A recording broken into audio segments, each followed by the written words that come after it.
ایرو 41 سال لسر جیبجیکرنا پروژه کمر عربی لروجاوای کردستان در باست به. تاوی گوهن آلی دبیجن دور جرژیم رزگار بویه لهین عربین غمر لدور جزیره روجاوای کردستان دمینن و تو آستنگیک جوان را نایت چکرن.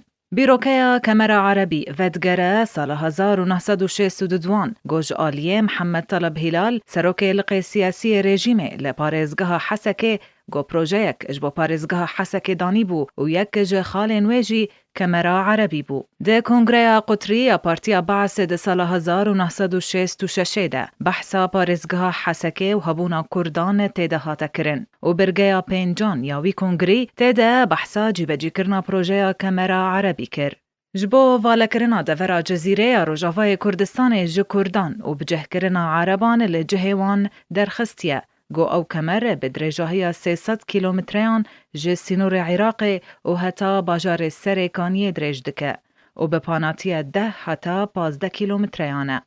ده دما آواکرنا در بندا فرات رژیم سوریه جخور بهانه یک دید گو به هزاران عربین پارزگهن رقا و حلبه جبو دورا جزیره روجاوای کردستان و گویزه و به جه بکه و زوین هری باش ین کردان لسروان عربین غمر بین بلاف کرن.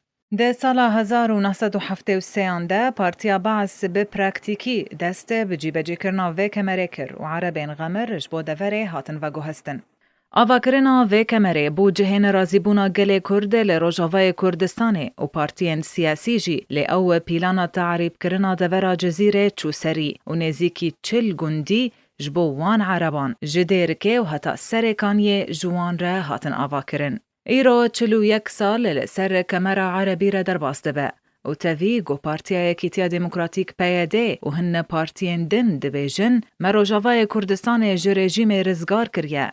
لهین عربین غمر لدور دمینن و گلک خدمتگزاری جی جوان رتین پیشکش کرن و پرانیا جوان وانجی تولی رفین هیزن پیاده یانجی ین رژیم بونه و تو آستنگیک جبوان نهاتیه درخستن.